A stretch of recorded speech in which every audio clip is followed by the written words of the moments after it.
Let's get it. 580 Sports Talk is live and direct on a Monday. Hope everybody had a wonderful weekend. We're with you for the next 2.5 hours. Here to start a new week of 580 Sports Talk on the Sports Voice of Kansas. 580 WIBW, FM 104.9, online at 580WIBW.com. And in living color on our YouTube channel, 580 Sports Talk, and our Facebook page, WIBW News. However, wherever, whenever you are catching the show today, thank you so much for choosing 580 Sports Talk. My name is Dan Lucero. Spencer Dupuy will be along in a 4 o'clock hour. Brendan Dworzinski is off today. 2.5 hours of sports talk today. That is not what I signed up for when I woke up this morning. I was anticipating 3 hours, but as you may be aware, and I certainly hope that you are weather aware to an extent, given what is forecasted to be about to hit a good portion of our broadcast area, there's some weather on the way in. And as to try and avoid the worst of it coming in this evening, the Royals have moved the start time for their game tonight with the Boston Red Sox at Kauffman Stadium ahead half an hour. So instead of a 6:40 first pitch, it's a 6:10 first pitch. And instead of a 6 o'clock pregame show on the Royals Baseball Network, it's a 5:30 pregame show. So we'll be with you until 5:30 here on 580 Sports Talk ahead of that Royals game. And, of course, we'll be keeping you up to date all night long as events warrant when it comes to weather in the area. So if there is tornado danger, tornado warnings that we do receive for our listening area, you can stick and stay right here, and we'll have it covered for you on 580 WIBW and FM 104.9. But as we have the occasion to talk about sports today, there is plenty to discuss.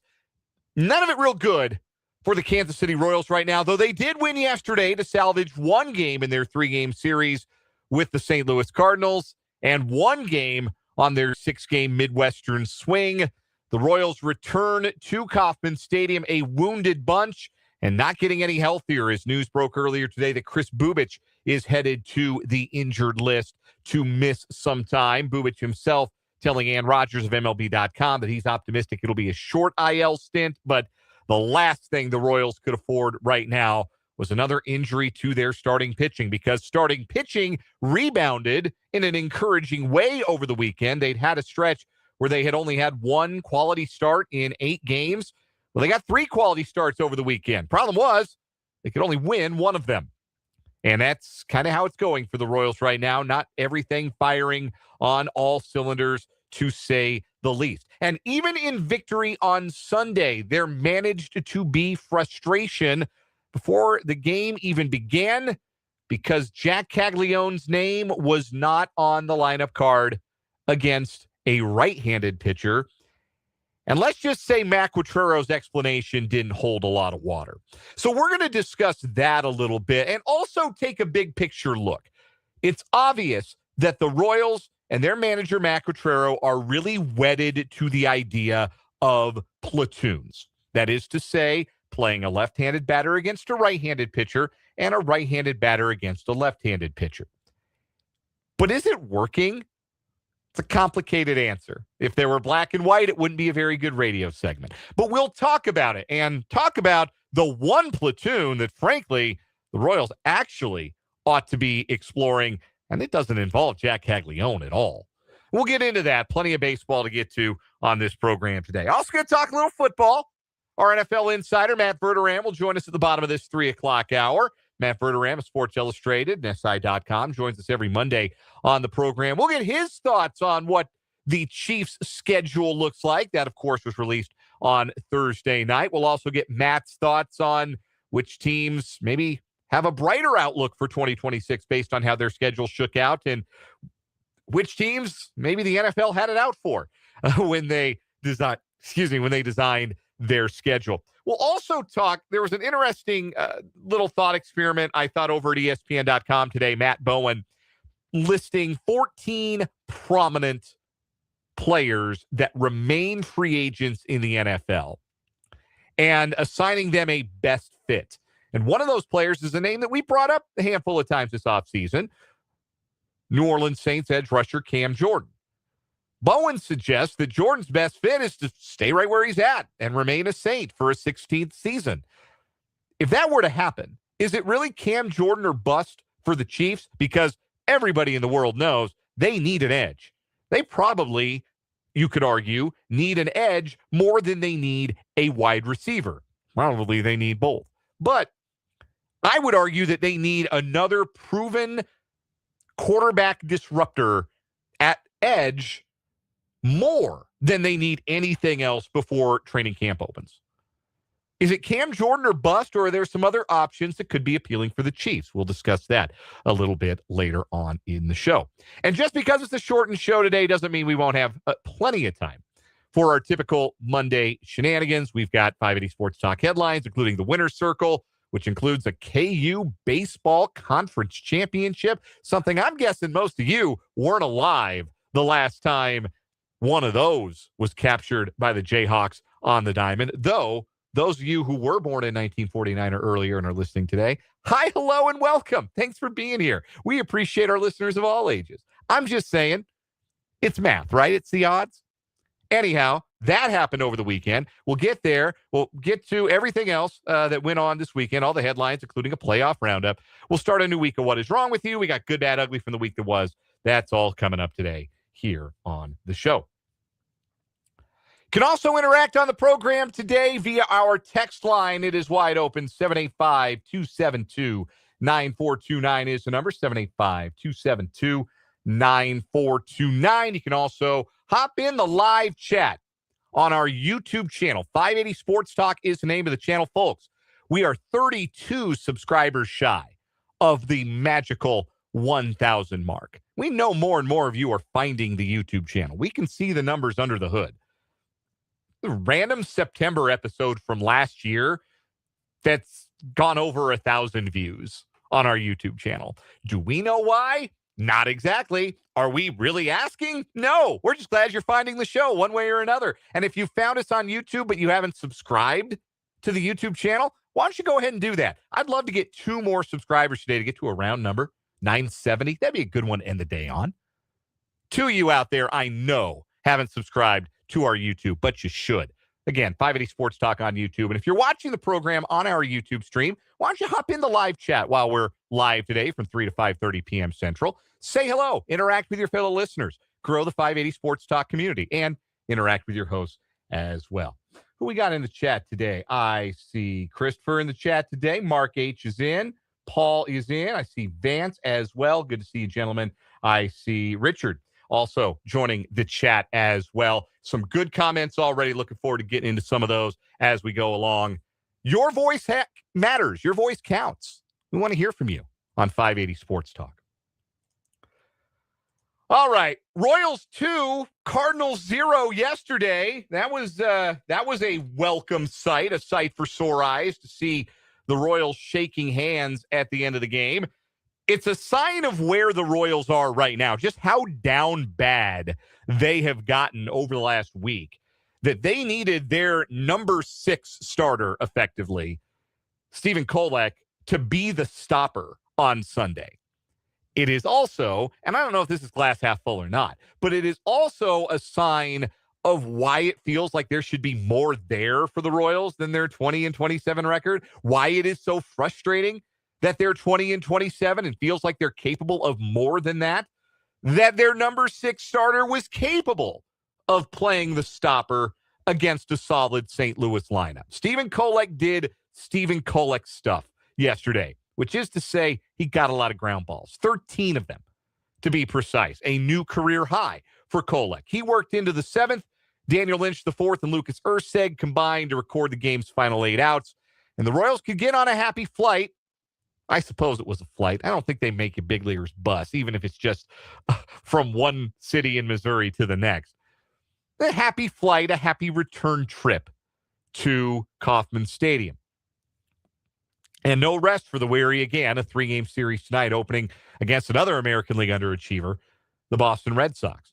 But the win only managed to salvage 1 out of the 6 that the Royals had on that road trip after narrow losses on Friday and Saturday that have felt so familiar. Friday night in particular, the extra inning loss in 11, is the kind of game it feels like the Royals have already lost 100 times this season.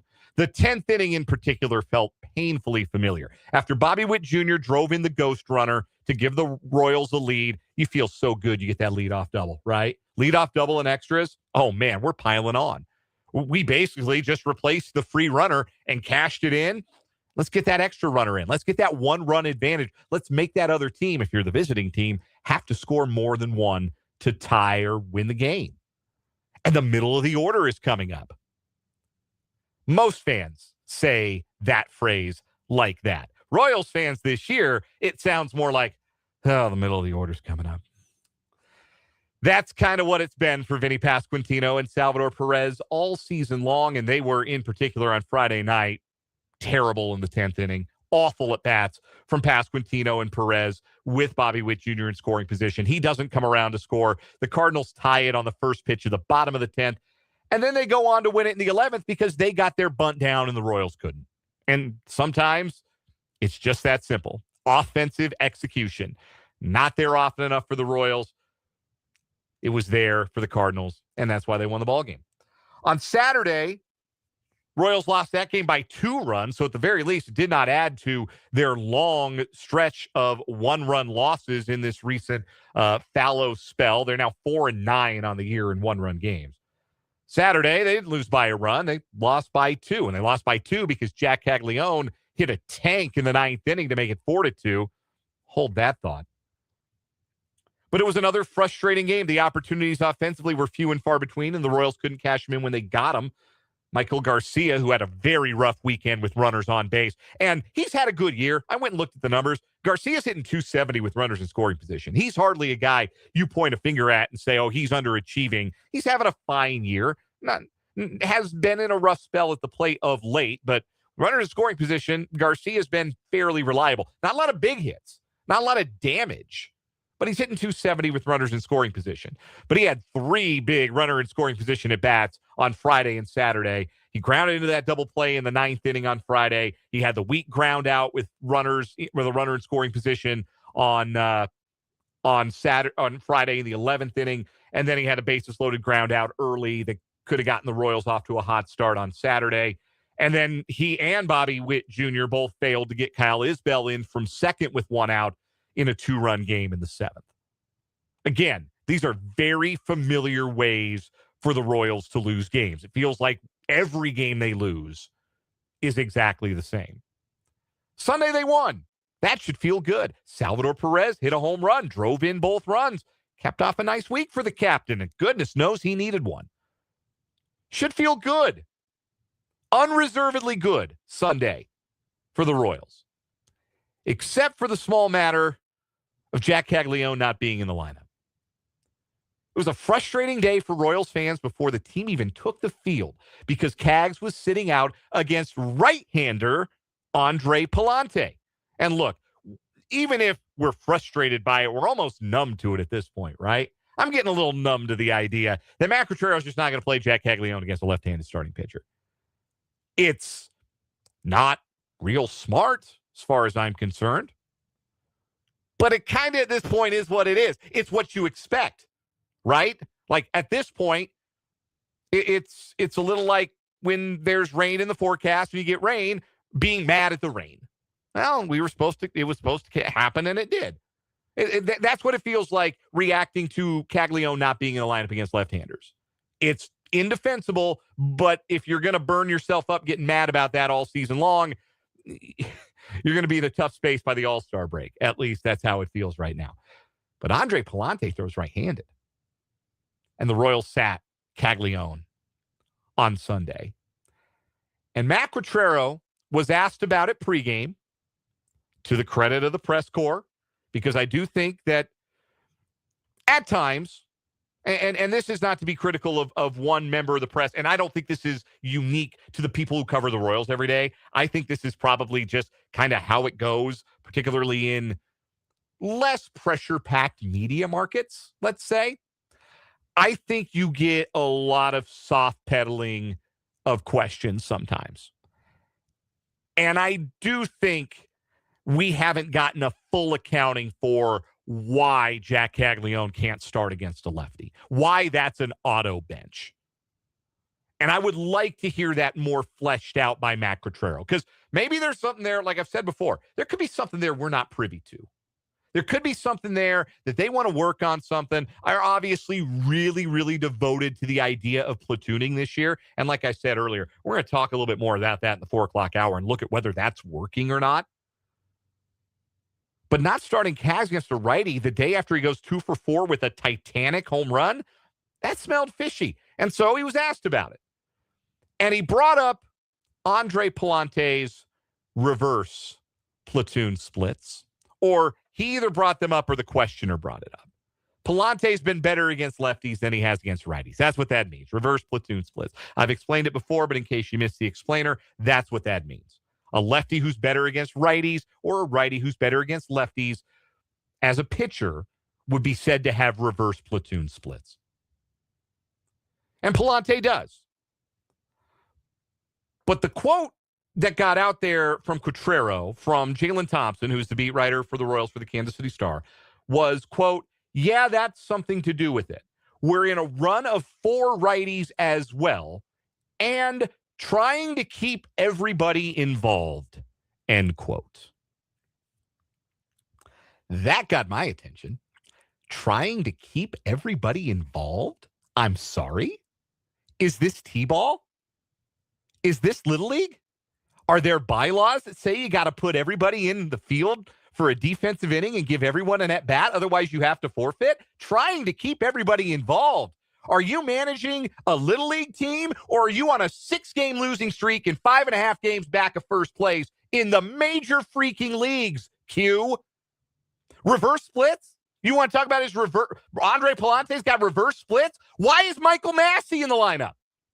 Why is Vinny Pasquantino in the lineup? Why are Carter Jensen and Kyle Isbell in the lineup? If you're so concerned about reverse splits, why is any lefty in there? Why is Cags the only left-handed bat that does not start against Andre reverse splits man Palante? Why? So there's 2 possible outcomes here.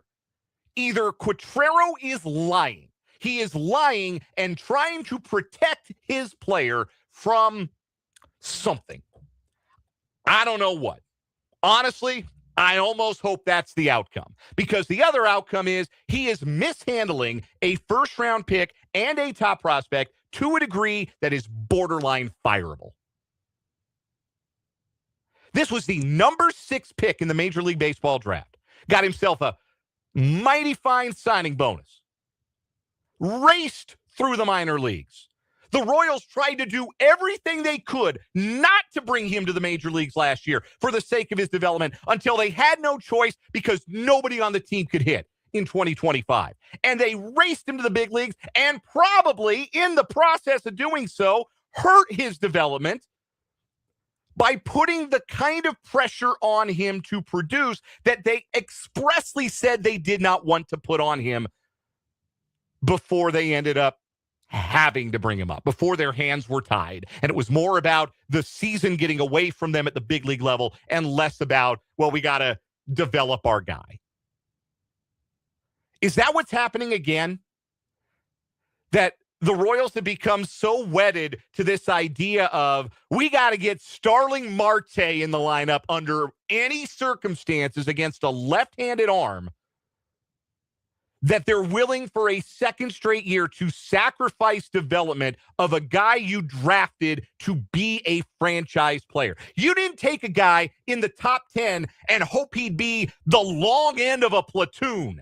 You didn't give him $5 million or whatever you gave him for 450 plate appearances while he sits and watches Starling Marte hit against lefties.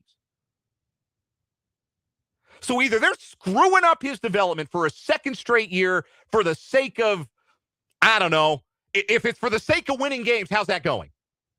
Let me look at the standings. I'll tell you how that's going. If it's for the sake of improving the offense and for the sake of winning games, how's that going? Or there is something going on, and again, we ain't the clubhouse. We don't watch BP. We're not around those guys. And it's such a transparently flimsy excuse to say, well, yeah, we're sitting this guy because the starting pitcher has reverse platoon splits. Meanwhile, all my other lefties, literally all of them, are in the lineup. But not the guy who homered last night. Not the guy with the third best OPS on the team. It's such a flimsy nonsense thing to say that it almost makes you feel like he's protecting the player from something else. And I don't know what that is development-wise. But you've made the signal before, like, the heck with this kid's development. We need him in the big leagues. You sacrificed his development to bring him to the big leagues last year, and he hit 160 or whatever it was for 3 months. So now it's all about development? Now that development happens with him watching Starling Marte take at bats? 37 years old, never been a Royal before, has no knees, Starling Marte? I'm as exasperated by it as you are, folks, if you couldn't tell. We'll take a quick time out to settle down. When we come back, your thoughts from the text line 785-272-9429 and from the live chat on our YouTube, 580 Sports Talk. Then Matt Verderame is going to join us. We're going to talk a little football. We'll pivot, talk a little football, talk a little bit about the Chiefs' schedule and other scheduling news and notes, other league news and notes. And then the 4 o'clock hour, we're going to look at how these platoons are really working. And the platoon the Royals should be considering that they clearly aren't. And the concept of accountability and where that has gone in the Royals clubhouse. So don't worry. I'm not done being mad, but I'm done being mad for the next couple minutes while we take this time out. Glad you're with us today on 580 Sports Talk.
.330 on 580 Sports Talk. Just getting started on the program today. Again, we are off at 5:30 today. Royals baseball's been moved up. So if you've got tickets to Royals Red Sox tonight, you got to speed up your plans because the game's going to start at 6:10. And also, you may want to have a contingency plan if the weather's real nasty. 6:10, first pitch, 5:30 pregame from the Royals Baseball Network here on 580 WIBW and FM 104.9. We'll start with the text line first from the 785. Saw where Cags was reported to have swelling in his knee. It's the only reason as to why I can think he was out of the lineup. Yeah, we all saw Jac Caglianone, Well, if we watched the game anyway, we all saw, maybe you heard about it, maybe you saw it on the radio, one of those things. But Caglianone went into the right field corner and slid into the wall, and he woke and looked like he jammed his leg, jammed his knee, got up, looked a little gimpy, but he stayed in the game. Trainers didn't come out, anything like that. I wouldn't have been surprised if there had been a little bit of discomfort there. But why wouldn't Matt Quatraro say that? Because that's such an easy thing to say. Yeah, knee puffed up on him a little bit. We thought we'd just take it easy today. He's available to pinch hit. That's such an easy answer. You don't have to bluff and shuffle your way through transparent BS about platoon splits and trying to keep everybody involved. My dad had to do that when he coached my Little League team.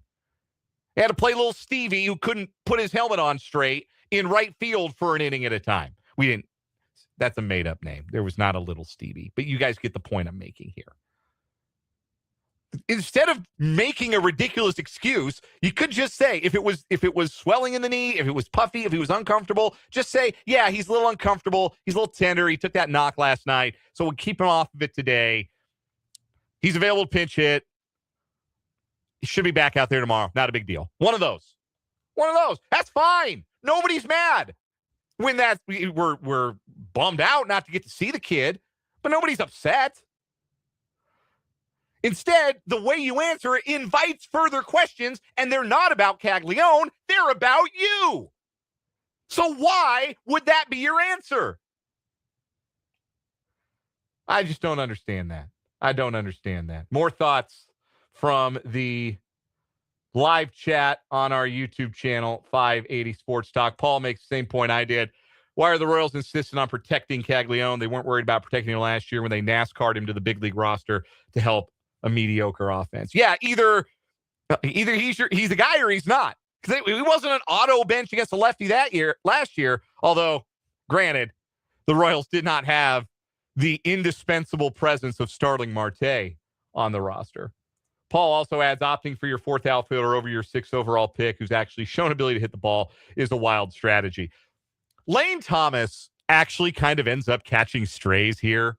I have to say, because Thomas effectively did start over Caglianone yesterday because Isbell was in the lineup too, and that almost never happens. Usually when Thomas starts, it's for Isbell. As I will show when we get back into this topic a little bit later on, the Lane Thomas-Kyle Isbell platoon is actually working a charm for the Royals. That's been one of the best things they've done, is platoon those two guys. Obviously, you take a defensive hit because Isbell, really good out there in center, and Lane Thomas reminds you of how good Kyle Isbell is out there in center. Certainly, when you watch Thomas throw, you wonder, like, does he need Tommy John? Like, is everything okay in there? Like, is it like just shredded beef in his rotator cuff? What's going on there? But like, Lane Thomas is doing the thing they brought him to Kansas City to do, and he ended up being the bad guy yesterday because he was the one who got to play when Caglianone did not, and that was a bad decision. But by and large, the guy everybody really ought to be mad at is Marte. That's the one that doesn't make sense. And it's not that Marte is a bad teammate, or, I mean, batting average is over 300. Like, it's not like he has been bad either. Be one thing if he was out there carrying Hunter Dozier numbers and still getting those opportunities. But still, like, that's the guy. It's like 37-year-old Starling Marte is really worth all of these left-handed at-bats or at-bats against lefties. The Bard has weighed in with a poem that he edited helpfully and that I will edit for air as well. Palante has reverse splits. Quatraro is so full of expletive. Let the big man play almost every day. Make him prove to us he can't hit. That's just it, man. If I've said it once, I've said it a dozen times. How are we going to find out if Jac Caglianone can hit lefties if he never stands in there against lefties? Because we're getting to find out if Carter Jensen can hit lefties. We've got about 500 plate appearances in the big leagues to find out if Vinny Pasquantino can hit lefties. Why is Jac Caglianone the auto bench against a left-hander? And like I said, Marte's average is over 300, and that's great. That's terrific. glad he's got some good baseball left in him. And like the next negative thing I hear about Marte as a teammate or anything like that will be the first. But why is that the guy that's standing in the way of the guy who's supposed to be your franchise player? No, not your franchise player, but a franchise player. The Royals have a franchise player. That's a nice problem to have. That's spoken for. That's just it with Caglianone. I think this year, I think some of his improved production, and he has talked about this, has come from the fact that he doesn't feel like he has to carry the offense. That's good. He's in a better headspace. He's got the third best OPS on the entire team. Auto bench against lefties. Quatraro says, hey, we're in a run of 4 straight righties. Great. That means Cags get to play 4 straight games. You don't have to worry about whether or not his name's going to be on the lineup card when he shows up.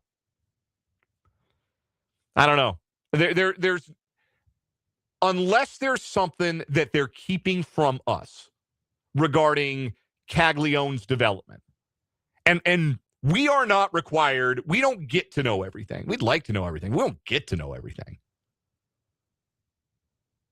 And Quatraro's kind of fallen on his sword a little bit for the sake of Caglianone's development as a pro, then it's indefensible. It is indefensible.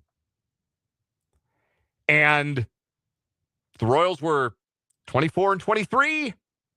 Maybe you're a little less frustrated about this.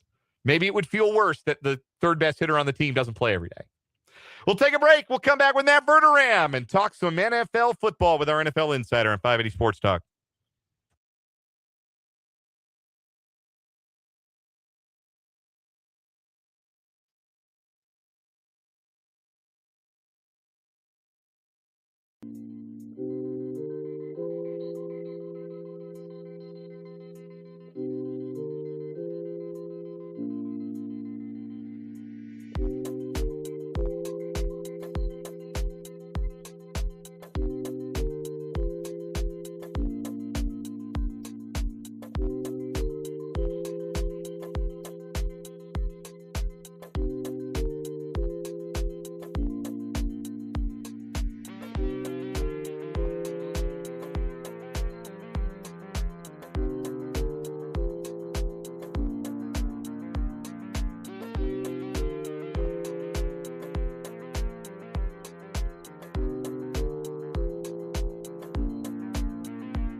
We are out to our NFL insider, Matt Verderame, who will join us shortly here on 580 Sports Talk, as he does every Monday at this time on the Fleming Place Wine and Spirits hotline. Matt covers the National Football League for Sports Illustrated, SI.com. Also appears on That Football Show, the KC Sports Network, and has his own Patreon, the Matt Verderame Show. Matt, do we have you? You have me. How are you? We're doing well, Matt. We're doing well on this Monday. Always great to have you on the program. Let's jump right in. Schedule release day was Thursday. What was the first thing that jumped out at you when you saw the Kansas City Chiefs schedule in its entirety, weeks 1 through 18? The first 10 weeks of the schedule are really, really favorable. And if they're good, they should be 8-2. I mean, they really ought to be. You know, you're talking about a schedule that includes the Jets at home, the Cardinals at home, the Raiders, the Dolphins, the Falcons, the Colts at home. Who knows who's playing quarterback? That is a favorable slate. That is not hard. Yeah, Denver twice in games. But listen, even if you split them, okay. Chargers at home off a bye. You know, the early bye, that's tough. The 3-game road trip, definitely difficult. That's a really pivotal stretch. But they get 3 out of 4 to end the season. Like, I think for the Chiefs, honestly, outside of the bye at week 5, you'll love that to be a month later. I think you're pretty happy if you're the Chiefs. I don't think it's a real tough schedule. I think Denver and the Chargers have far more to quibble about the Chiefs, though. NFL claims they don't have any inside information about Patrick Mahomes' health or availability, but on the flip side, the Chiefs' first 2 games are at home and on national television. Clearly, the league wants the moment where Mahomes runs out of the Arrowhead Tunnel for the first time since his ACL tear. Are you buying the NFL story here, or do you think that this is further evidence that there's a lot of belief that Mahomes is going to be there for week 1? Oh, I mean, well, come on. I mean, yes. I mean, they're getting information from these teams because they need it. Their job. Their job is to entertain people. Justin Fields isn't going to entertain anybody. Nobody wants to see Justin Fields on the field week 1. Justin Fields doesn't probably want to be on the field week 1. Like, they know this. Everyone knows this. So, no, listen, I mean, is there a chance he's not there? Of course. I mean, you're coming off a knee injury, 2 torn ligaments. I mean, there's no guarantee about anything. But we're also in a world here where, the Chiefs have openly talked about the fact that Mahomes might participate at some level in OTH. So, yeah, look, I think it's, I don't want to say safe to say, it is reasonable to conclude that barring a setback, the expectations, he's going to be on the field week 1. Now, listen, things happen, tweaks happen, you have a plateau in rehab, sure, all those things. But the wide-ranging expectation, both inward and outward from that situation, is that he will be there September 14th against them. You mentioned the 3-game road trip with a pair of primetime games towards the end of the year, November, December. They go to Buffalo for Thanksgiving.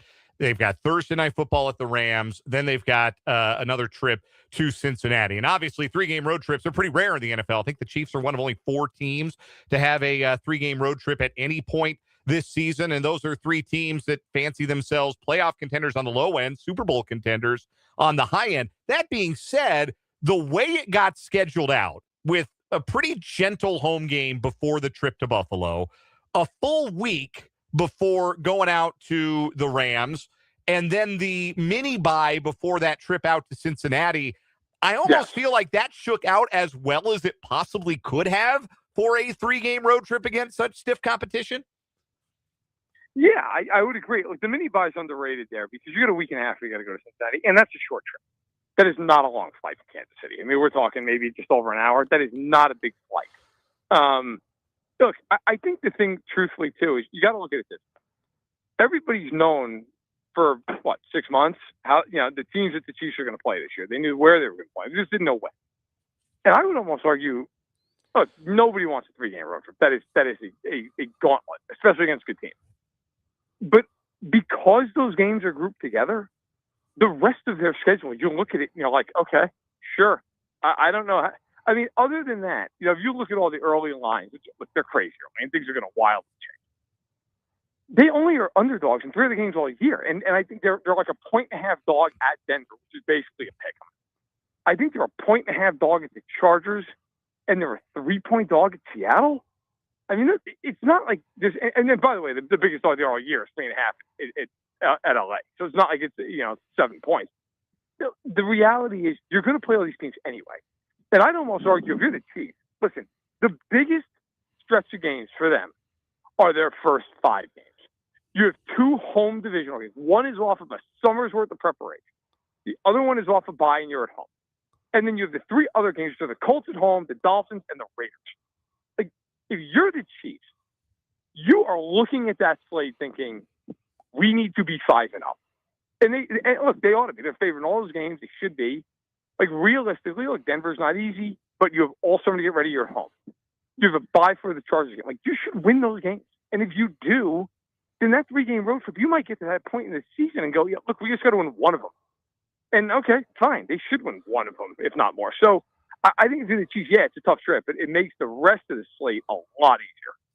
Matt Verderame of Sports Illustrated, SI.com, is our guest. He's our NFL insider joining us on the Fleming Place Wine and Spirits hotline here on 580 Sports Talk. Matt, you mentioned that you'd rather be the Chiefs given their schedule than the Broncos and the Chargers given theirs. Why do you not like how things shook out for the two AFC West playoff teams from last season? Denver's first 6 weeks are some of the hardest you'll ever see. I mean, I don't have it right in front of me right now, but they are at Kansas City to start the year. They then come home and play Jacksonville. Then they have a Sunday nighter at home against the Rams. Then they're at San Francisco, at Los Angeles, home on a Thursday night to Seattle.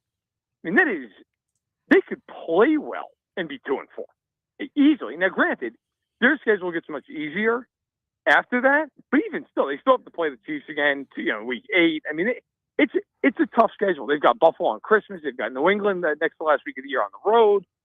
It's a lot. That is going to be very challenging. And the Chargers, I would argue the Chargers got the worst draw of any team in the league. Again, it's not right in front of me. Their schedule, weeks 3 through 10, is almost impossible. It's the Chiefs on the road off a bye.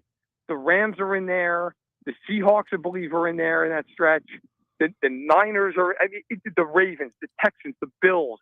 It's unbelievable. And then on top of that, they have the worst rest disparity by a mile. They're negative 24 days, which is impossible. I mean, most teams are 2 or 3, one way or the other.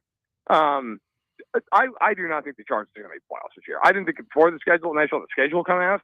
I really don't think it has to. If the Chargers make the playoffs, I give them all the credit in the world. They're going to earn it. That is as hard of a schedule as I have seen any team have in a year. I mean, it is just there's maybe the first 2 weeks they play the Cardinals and the Raiders. They should win those games both at home.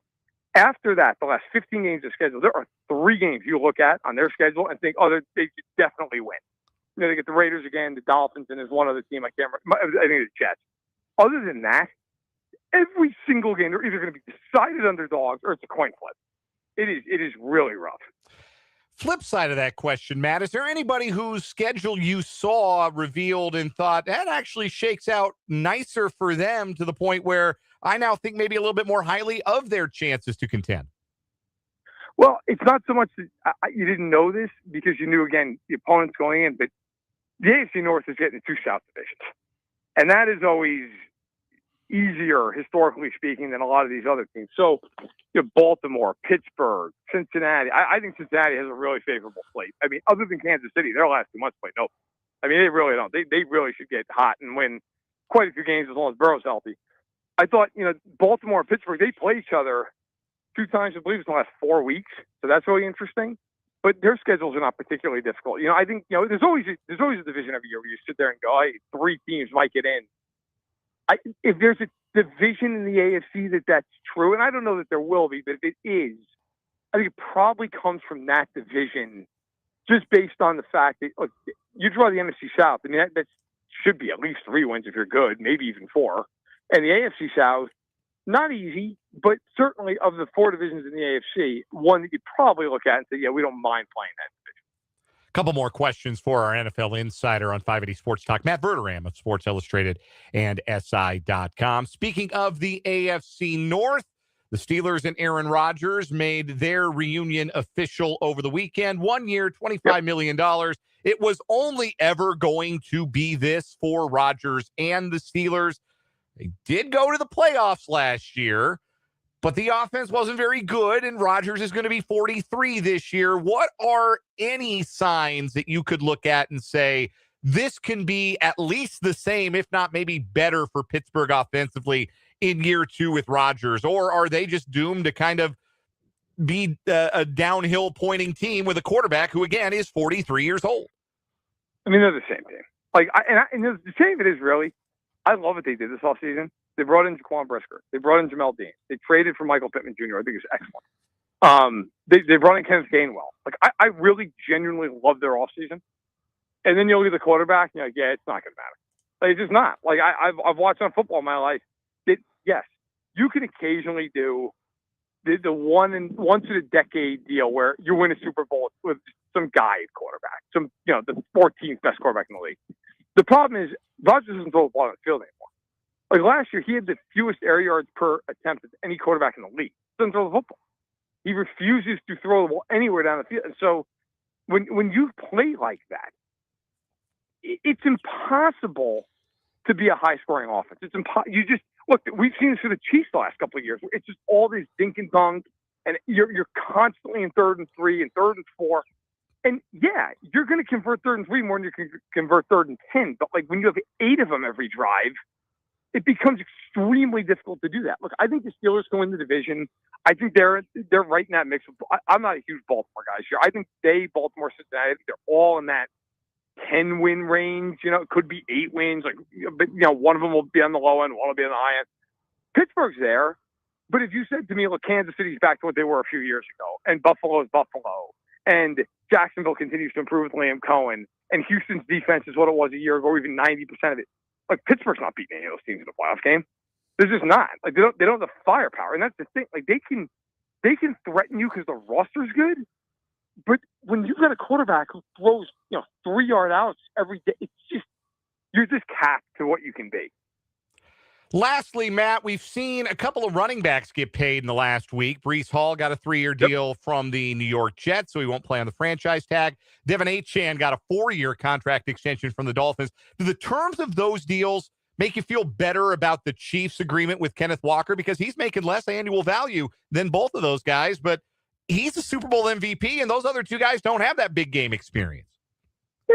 Look, I was fine with the contract when they signed it, and I think this is just what you see. Like, guys get paid. I wrote a whole article about this in SI. It came out in the March edition where it was like running backs were so undervalued for so long that now it's swinging the other way. And that happens in the NFL. That happens in every sport. There are things. At some point, 10 years from now, centers are going to dominate the NBA again. Just are. Because the rule changes will swing. The way teams play will swing. It'll become more advantageous to dump the ball down to the post. Like, the NFL, every single defense in the league got lighter. They got faster. They went to sub packages. They took linebackers off the field. And smart coaches started going, oh, well, we're just going to run 2 and 3 tight end sets and just bully ball the heck out of you all the way down the field.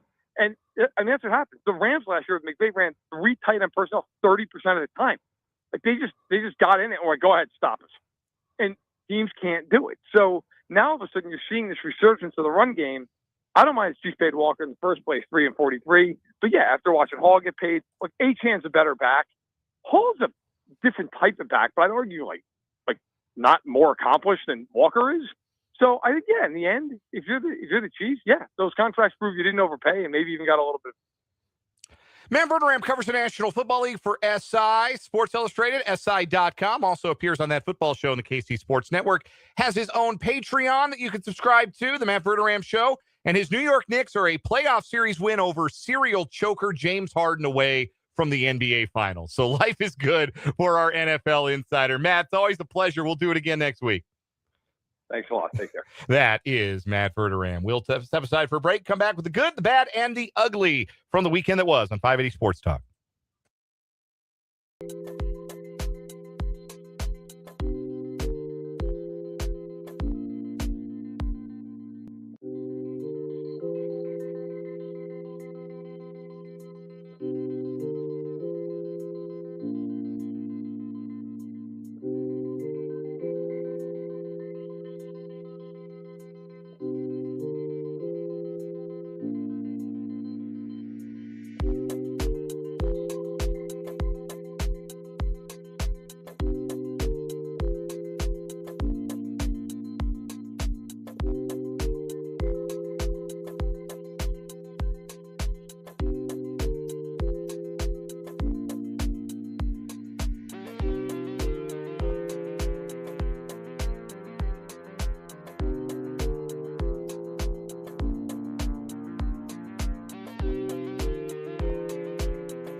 good, the bad, and the ugly from the weekend that was.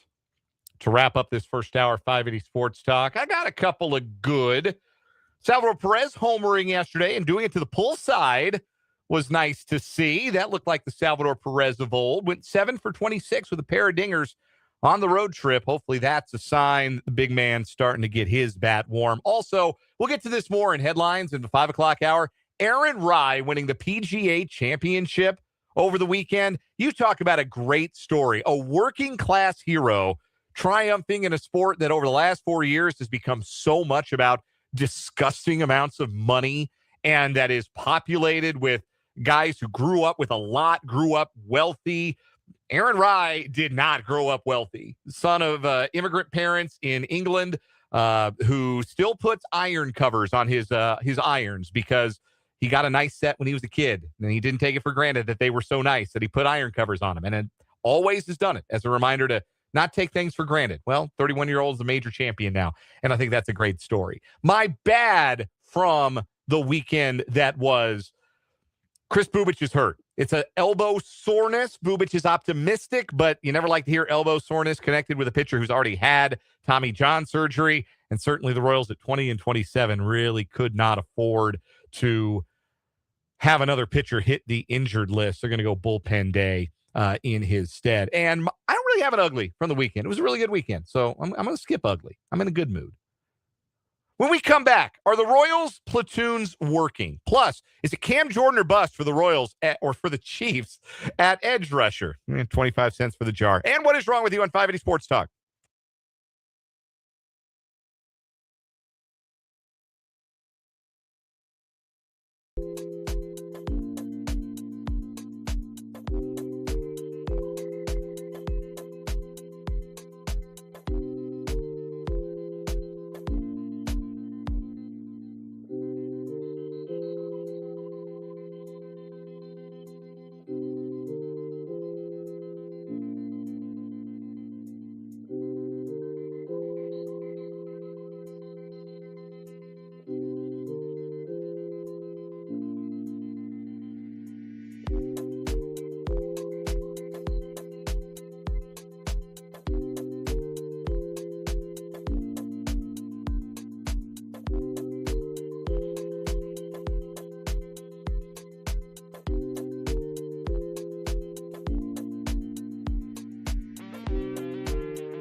Let's get it. Hour number 2, 580 Sports Talk on this Monday afternoon. Thank you so much for being with us on the Sports Voice of Kansas, 580 WIBW, FM 104.9, online at 580WIBW.com.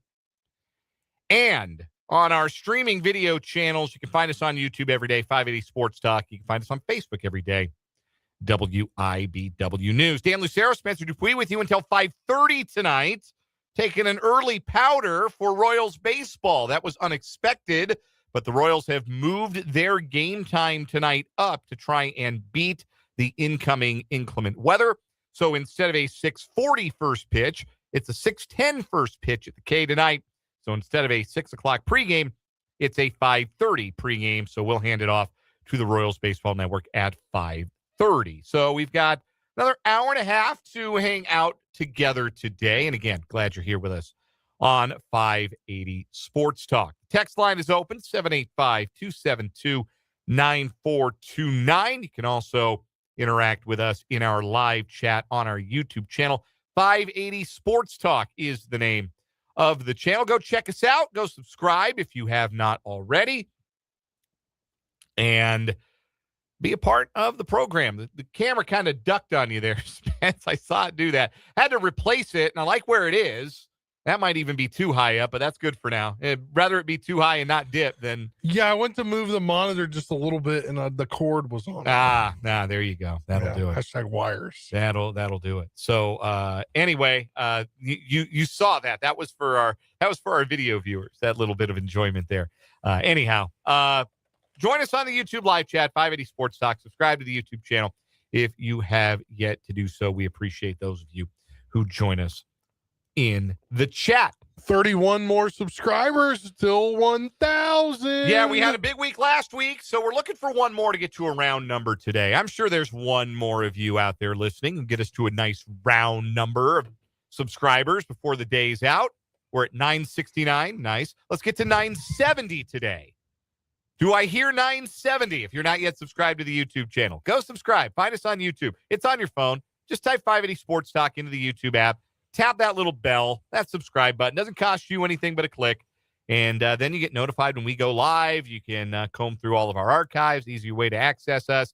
You can see our shorts. All of our shorts. Those are YouTube shorts. You're not actually looking at whether or not we are wearing short pants. It is short pants weather. We're getting there muggy. I'm not going to be the guy complaining about the weather, especially when we got inclement weather, like potentially really dangerous weather coming into town. But rain and heat doing that whole thing where it was 93% humidity last night at like 8 o'clock at night. Man, no thanks. Yeah, I took the trash out to the dumpster, which is like quarter of a mile from my house, I guess. Not that far, like a football field away, 100 yards probably. Okay. And it was 7:15. Mm-hmm. Or no, it was 6:45, and the sun was like beating on my face, and I was hot, and I was like, I'm literally walking 100 yards. Well, you get that out in where you grew up, right? Like that's not, like, humidity's not new. Yeah, no, it's not new. See, because but it was new to me. Not when I lived in Kansas. See, I went to college in Indiana. I remember two things about my first baseball practice at DePaul University in Greencastle, Indiana, in late August. Number one, this is the sweatiest I've ever been in my life, and I just started like moving around. And number two, wow, I could run all day. I never have this kind of stamina to do all this long distance running. I could run all day here. So, the pros and cons of having grown up a mile above sea level. But yeah, I'll never get used to. It's the one thing I could live here for the rest of my life, God willing. And would never get used to 93% humidity at 8 p.m. Just not for me, not my favorite. I'll stay in with the air conditioning. Sorry, tell my kid, hey, sorry, bud. Baseball practice is going to have to wait another day. We're going to have to. Let's go play with your trucks. let's go have some fun and play with your trucks down in the basement where it's nice and cool. Anyway, hey, the temperature is not going to reach above 70 the next 3 days, though. this is true. No. Speaking of that weather, by the way, just so that you know, we will have you covered in the event of severe weather in our broadcast area. If there are indeed tornado warnings, you can keep it locked right here on 580 WIBW and FM 104.9, and we will keep you up to date. You can also keep streaming us live on 580 Sports Talk on YouTube. If there does indeed need to be a tornado play-by-play, as it were, during the broadcast of 580 Sports Talk, we'll put the radar map up, and we will do our best to keep you all informed. Sounds like it's going to be really gnarly. So, especially those of you who are west of the sound of our voice, out towards Manhattan, Riley County, Geary County, north of that, really sounds like that's what's going to get it maybe the worst tonight. So, batten down the hatches out there and praying for the best for everybody out there. I know there have been some really awful storms up to the north of us, up in Nebraska last couple of nights, out western Kansas. I know has had a rough couple of days. So thinking about everybody impacted by storms and weather. And here's hoping that tonight is somehow not as severe as projected. But if it is, we'll be here for you here on 580 WIBW and FM 104.9. Still to come this hour on the show today, we've got a round of What Is Wrong With You, new week on What Is Wrong With You, and we're going to talk about the Chiefs and their need at edge, and what if Cam Jordan isn't the answer? And not because the Chiefs can't close a deal with Cam Jordan, but what if he decides, yeah, I'd rather be a Saint. I'd rather finish my career where it started. That's one possibility floated by ESPN's Matt Bowen today. Are there other options that could help the Chiefs grow some depth at edge that would fit the mold of a Chiefs edge? We'll talk a little bit about one name we really haven't discussed much this offseason and whether or not he could be helpful. We'll get there. I'm going to talk about the Royals and their platoon situations. That's coming up. Again, the text line 785-272-9429 and the live chat on YouTube, 580 Sports Talk. All right, Spencer, listeners, I'm going to give you a blind resume here. We're going to go blind resume. I've got 3 Royals hitters, and I've got their numbers this season against the left-handed pitching. All right? Blind resume. Okay. Left-handed batter A. So these are all left-handers. So it's a small pool of guys you're picking from, right? But these are all left-handed batters for the Kansas City Royals, and these are their numbers against lefties so far this year. Left-handed batter A is batting 120 in 53 plate appearances, batting 120 with a 170 on base and a 160 slug against left-handers. That's batter A. That is, by the way, a little quick back of the napkin math. That is a 330 OPS against left-handers. Left-handed hitter B. Are these everyday players? These are left-handed batters on the Kansas City Royals. Okay. Left-handed hitter B is batting 200 with a 226 on base and a 367 slug. Back of the napkin math, that is a 593 OPS. Also not good, but it is higher in all 3 slash categories than left-handed batter A. Left-handed batter C is batting 188 against left-handers with a 278 on base percentage and a 219 slugging percentage. That is a No, it is not. That is a 497 OPS against left-handed pitching. Left-handed batter B has the higher batting average and the higher slug. Left-handed batter C has the much higher on base by over 50 points and by over 100 points higher than left-handed batter A. Left-handed batter B has the best slugging percentage by 150 points nearly over left-handed batter C and by over 200 points against left-handed batter A. Would you like to guess which one of those left-handers is in the lineup every day, whether or not the starting pitcher is left-handed or right-handed? I think one of these is Vinny Pasquantino. Yes, one of these is Vinny. A. He is yes. A. Left-handed batter A, 120 average, 170 on base, 160 slug. That is Vinny batting third under every circumstance, except against some lefties, he bats sixth. But he's in there every single day without fail. Vinny Pasquantino and his 330 OPS against left-handers. Left-handed batter B with the best average and the best slug, that's Jac Caglianone. Six for 30 against lefties. 3 of his hits have been extra base hits, 2 doubles and a home run. That home run, by the way, that was a game-tying home run in the bottom of the ninth inning with 2 out against the Angels. Left-handed batter C, the one who is the best at getting on base and not making outs against left-handers, that's Carter Jensen. So 188 average, bad. 219 slug, bad. 278 on base, looks better in the context of the other two. So you would say that, yes, those 3 gentlemen have struggled against left-handers. But one of them has made at least some loud contact and has an OPS that can at least see 600. And that's the one with the fewest at bats. That's the auto bench against every left-handed starter the Royals play. And we've come to find against certain right-handers with reverse platoon splits. That's Jac Caglianone. I don't get it. I don't get it either. Shout out to Richard, who was on this early in the YouTube chat, brought this up in the opening segment of the show. If there's a matchup problem that the Royals have, why does Vinny Pasquantino still get to be in the lineup? Every day, Vinny's in the lineup, and this is a bigger picture thing. I do want to talk about the platoon situation for the Royals, and I'm going to get there. But this is bigger picture here. That the middle of the lineup has been unchanged all season, except for against certain left-handed starting pitchers. We see Vinny Pasquantino bat 6th.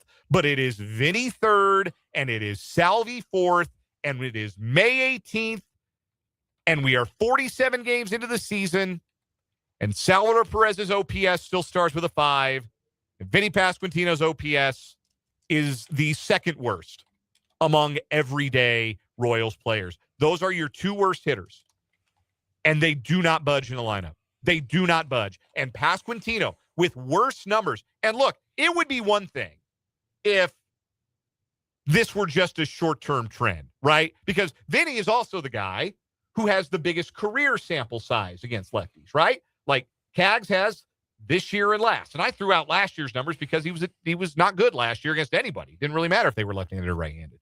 He's been a better hitter this year. He's got the 3rd best OPS of regulars on the Royals. Carter Jensen had September end this year. It's a really small sample size. We don't know yet if he can hit lefties or not, but he gets to try, unlike Caglianone.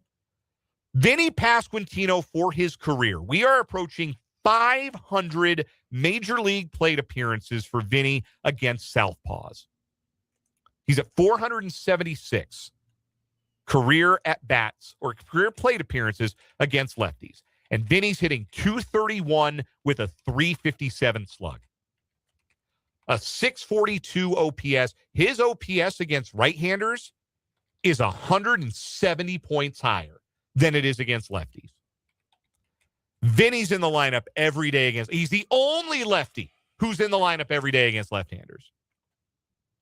And we've got nearly 500 plate appearances worth of proof he can't really hit lefties. At least not well enough to justify being in the lineup against every single one of them. At least Quatraro will move him down. Yeah. At least there's that. At least Q's not so intractable that he won't move him down in the order. But that drives me nuts. That, to me, is the most frustrating thing happening with the Royals right now. The ongoing, it is a refusal at this point to start Jac Caglianone against a left-handed starter, when, even in the smallest sample size, he has been the most productive. Not the best at not making outs. Give Carter Jensen some credit for dragging his OPS or OBP up near 300, despite some early season struggles of his own. But Cags has 6 hits against lefties and 3 have gone for extra bases. Don't you want that power in the order? I would think you'd want to see if that could maybe develop, because even if you grant that some lefties are going to struggle against lefties, they're going to be, there are a lot more left-handed pitchers out there who are in the major leagues because they can wipe out left-handed hitters. Not a lot of guys who are right-handers who are in the league because they can wipe out right-handers. Like the days of the one-out guys from the left or the right side are done and gone. But there aren't many guys whose stock in trade are, I dominate righties. Like, basically, like the Peter Moylan. I was hunting for an example. Peter Moylan, the former Royal, the sidearmer from Australia. He was one of those guys. He would wipe out righties. You never wanted, and mostly it's sidearm guys. So like John Schreiber kind of fits this bill, where, okay, it's a sidearm righty. He's going to be really tough on a right-handed hitter, but you never want to see him against a lefty. There are not many of those guys in the bigs. There are a lot more guys who are left-handed who exist because they can wipe out a lefty. So lefties generally have worse platoon splits. They do a little worse against left-handed pitching. But even if you grant that that's what it's going to be for Jac Caglianone over the course of his career, why wouldn't you at least give him the chance when you've seen that when he does make contact, it's loud? Do you want loud contact? Because it's better than what you're getting from Vinny Pasquantino, but he's in the lineup every day. It's not like Jac Caglianone can't play first base. That's what he did his whole college career when he wasn't pitching. It's what he did in the minor leagues until they shifted into right field. I think Jack could handle the first base just fine. I think he'd have made a better throw to home plate to try and get a runner on a tag play at the plate than Pasquantino did on Saturday. So, but that Vinny is favored nation status in this Royals lineup, despite the second worst on base percentage. And look, he's been better in May, and I would still bet on Pasquantino getting better. But it's one thing to expect him to get better. It's another thing to have him continue to kill rallies in the middle of your order while you're waiting. And it's just been allowed to happen. And that's why this offense, this Royals offense, which is much better top to bottom, man for man, than it has been the last 2 years, has been so frustrating and has been so inconsistent at scoring runs because two of your most important lineup spots are being filled right now with guys who are not producing. And those guys aren't held to accountability for their poor performance, and yet Jac Caglianone gets dropped because of reverse platoon splits. Guys in the clubhouse notice that stuff. Even when it's a guy like Salvador Perez, who everybody believes in, or Vinny Pasquantino, who everybody likes, when you're 20 and 27, you got to put aside the sentiment, and you got to put the best guys in position to succeed. And it's all the more frustrating, I think, because, honest to goodness, the broader project that the Royals have undertaken this year to try and get more platoon advantages has actually worked out okay. The Lane Thomas, Kyle Isbell platoon in center field is working. Full stop. You look at Lane Thomas's full season numbers, they look bad because he's taking too many at-bats against right-handed pitching, and he hasn't done anything against right-handed pitching. But in 49 plate appearances against lefties, Lane Thomas is getting on base at a .429 clip and slugging .361. And that's not good, but the .429 on base, that'll play. And I think, too, that helps Kyle Isbell be productive. Have you noticed that this is the best season of Kyle Isbell's career offensively? Why is that? He's not playing against lefties anymore. And against righties, he's hitting .286 with a .346 on base and a .439 slug. And he has like almost nearly as many home runs as he did all of last year. Right. And all of those have been against right-handed pitching. So the Thomas Isbell platoon is working. Nick Lofton and Michael Massey. You can almost argue that they shouldn't platoon and let Lofton play more often. He's got a really small sample size, but against lefties, 27 plate appearances, .407 on base, .421 slug. Michael was Massey, that meant to happen, though? I feel like that wasn't meant to happen. Well, of course not, but that's Jonathan Indy was the everyday second baseman. Michael Massey against right-handed pitching, it's only a .253 on base. He's never been a big on-base guy, but the slug is .432, and you'll take that from a second baseman. That is a workable platoon, even if you'd like to maybe see Lofton get more opportunities against certain right-handed pitchers. That is a workable second base platoon where you're getting some production. Even Starling Marte, and look, it is right to be critical of how often he is playing instead of Jac Caglianone, but in his 34 plate appearances against lefties, he's hitting 300 with a 353 on base. Carter Jensen and Jac Caglianone have put up very good numbers, kind of similar looking numbers, honestly, against right-handed pitching. Both have a 342 on base against righties. Jensen's actually slugging a little higher, 466 compared to Cags at 442. So the bigger picture project here of trying to get platoon advantages, whether that's something that was intentional when they went out and built this team, or whether it's a solution on the fly that the Royals developed when Jonathan India was lost for the season over at second base. The project is bearing some fruit. That is why this Royals offense is much closer to average, to the middle of the pack than it has been. But if the project is hurting the development of Jac Caglianone, is it worth it? If the project is going to hurt the development of Carter Jensen, although at least he's getting to play against left-handers every now and again, is it really worth it? If those guys are going to be lineup cornerstones at age 22 and 23, I'm not sitting them for 37-year-old Starling Marte or 35-year-old Elias Diaz.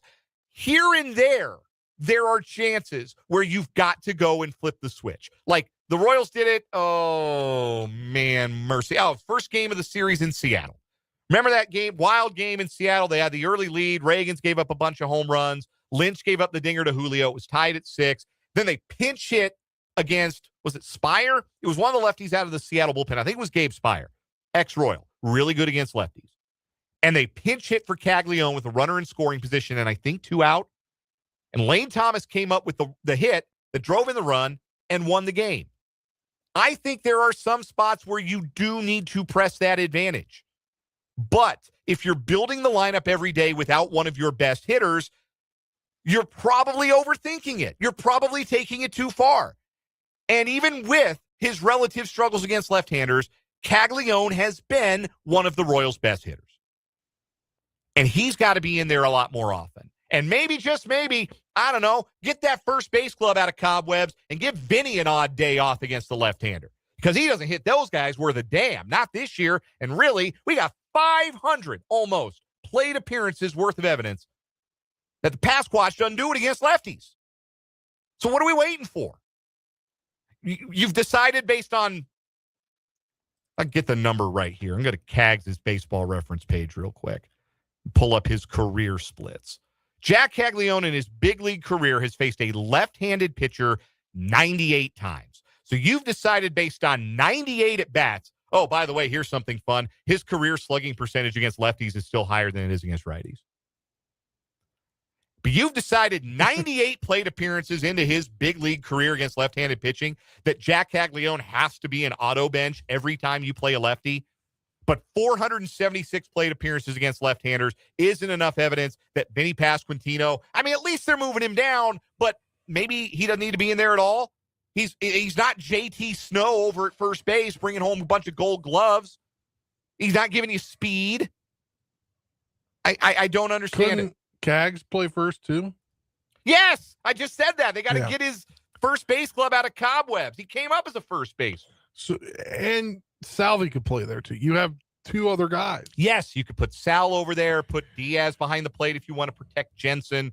Yeah, Jensen, they're willing to see. That's the other part of it too. It would be one thing. It was all of the left-handers, and it was very strict. Like there are some teams out there that are super strict about it with their young guys. Like you are not seeing a same hand pitcher. Doesn't matter who you are. Doesn't matter what kind of prospect you are not seeing a same hand pitcher if we can avoid it. It's and this is a throwback. This is like Earl Weaver days. I was telling Brendan this off the air earlier today. I think it was the 1980 Baltimore Orioles. And I'm going to go check on this to make sure that I have the team right. I think it was the Orioles in 1980. But one of Earl Weaver's Baltimore Orioles teams went an entire season where a left-handed hitter did not have a hit against the left-handed pitcher.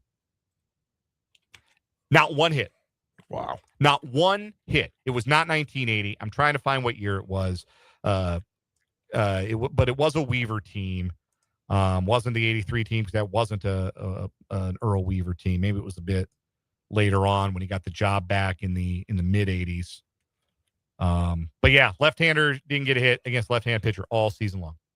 Like, if you're going to be that strict about it, okay, fine. Then the rule is the rule, and everybody's kind of got to respect that. But it feels like it's only being applied to one guy, and not just any guy. The 6th pick in the draft 3 years ago, a guy you try to build around, not a guy that you consign to alongside platoon duty based on 98 plate appearances against lefties in his career. We'll take a break here on 580 Sports Talk. When we come back, it's our first round of What Is Wrong With You for this week on 580 WIBW.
It is What Is Wrong With You time on 580 Sports Talk. We've got 2 news stories today to start a brand new week on the segment. We'll go with my story first. We're going out to Tucson, Arizona. We meet 44-year-old queen pin Christina Eileen Gonzalez, who's been sentenced Monday to 14 and a half years in prison in Pima County Superior Court.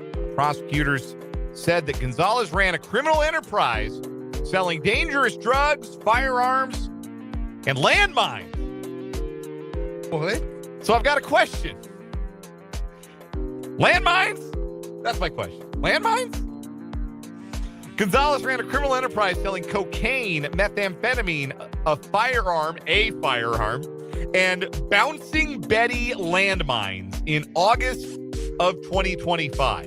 The Bouncing Betty is officially known as the German S-mine. It's a World War II era anti-personnel mine.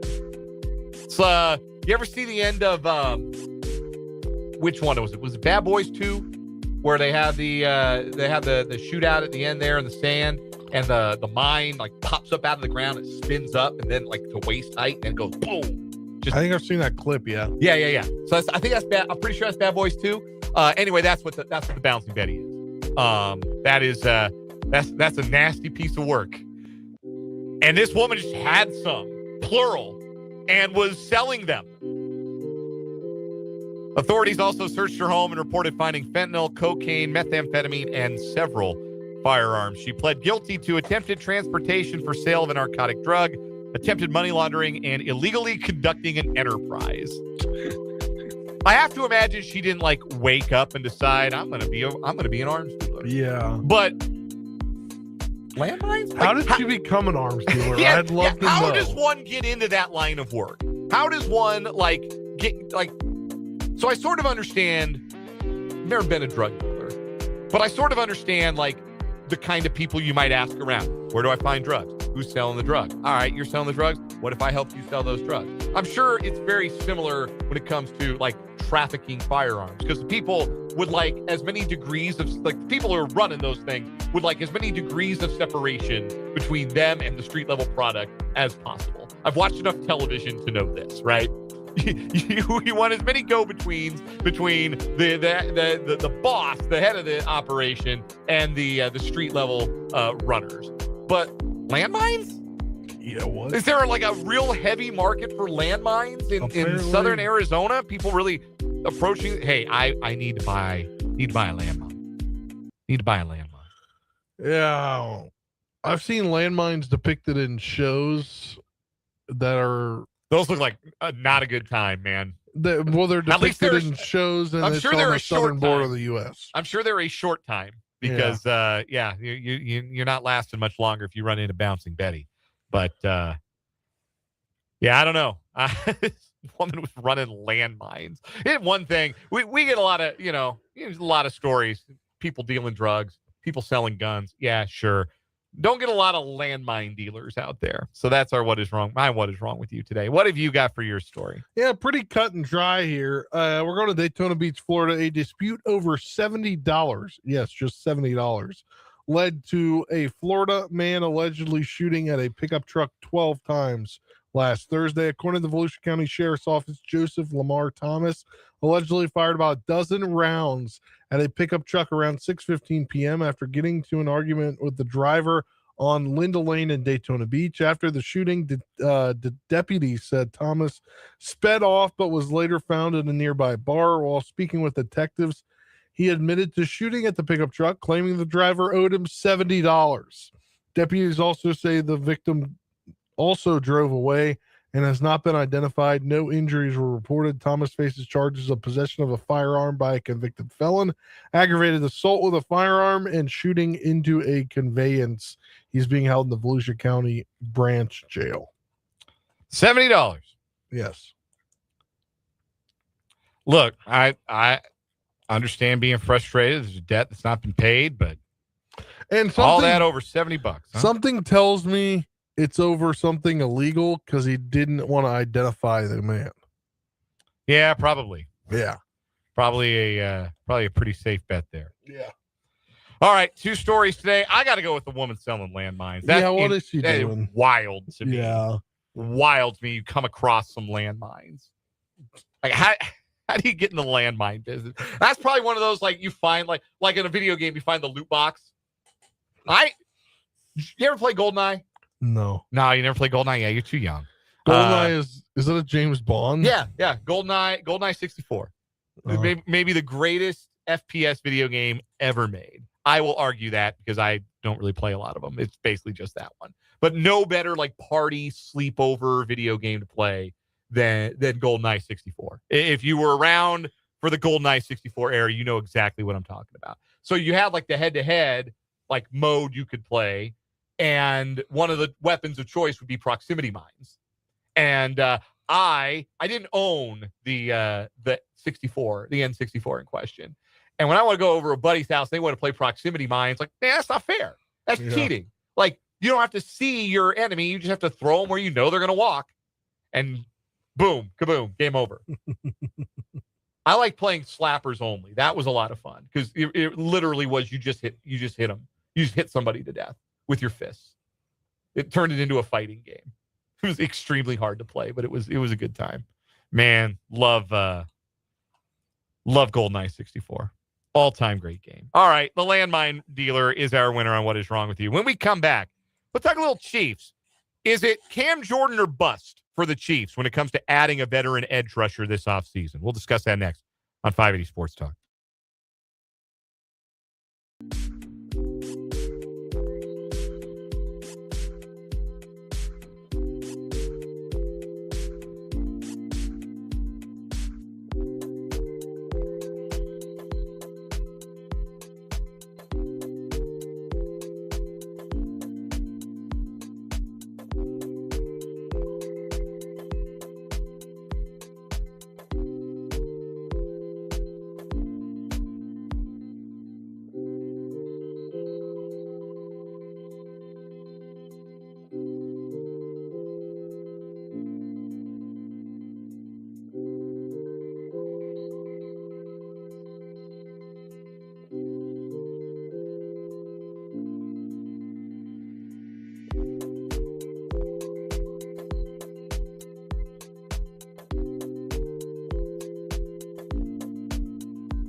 Welcome back, 5A Sports Talk, 443 on this Monday. Dan and Spencer with you. Couple from the text line real quick before we get into this Chiefs topic. From the 785, shouting out paintball mode on GoldenEye 64. Man, listen, if you know, you know. If you are of a certain age, if you are of my age, it's probably a shared experience at your buddy's house, whoever had the N64. Maybe it was you. Maybe you had the N64. I was a PlayStation household. But maybe you had the N64. Maybe it was your buddy. But late night, probably a couple of liters of maybe Dr. Pepper or Mountain Dew. Probably somebody ordered pizza and playing GoldenEye. Yeah, there's paintball mode. There were lasers. You could do laser guns. You could do the golden gun, which is, one shot, one kill. But yeah, man, I always thought proximity mines were just like, it was only ever the person who owned the game wanted to play with proximity mines because they knew the maps. They knew all the strategy. Also, I made the reference earlier to a Baltimore Orioles team that did not get a hit against did not have a lefty get a hit against a left-hander all year long. Text from the 785 asked if I was referring to a single batter, perhaps Terry Crowley, who was a noted member of Earl Weaver's Platoon squad. There's also an incredibly filthy episode of Manager's Corner with Earl Weaver that lives on the internet, and I cannot quote it in full. I can only recommend that you go search on YouTube Manager's Corner with Earl Weaver, and I can only recommend that you do it either with headphones on or not at work. And if you hear the line, Terry Crowley is lucky he's in bleeping baseball, then you know you found the right video. But no, actually, Texter, I was referring to, and I found it. It was not an Earl Weaver team, in fact. It was a Joe Altobelli team. The 1984 Orioles did not have a single hit by a left-handed batter against a left-handed pitcher. They were 0 for 15 with 7 strikeouts for a full season. Left-handers against left-handers. Pretty remarkable. They had a bunch of switch hitters on that team. They had 4 everyday players who were switch hitters. But yeah, bunch of lefties on that team that were not allowed to bat against lefties. Shout out to Al Bumbry. He had one really good Stratomatic card that I used. Also, shout out to, I don't have a very good Chris Berman impersonation, but if I did, I would say it in his voice. John, tonight, let it be Lowenstein. Anyhow. Let's pivot back to some football, shall we? So Matt Bowen of ESPN had an article today, the best fits for 14 remaining prominent free agents. Still out there on the block to be signed by any team. Prominent guys like Stephon Diggs, Joey Bosa, Deebo Samuel, Bobby Wagner, Jadeveon Clowney. Trayvon Diggs is in there. Trayvon Diggs is in that article. Anyway, these are all free agents you've heard of.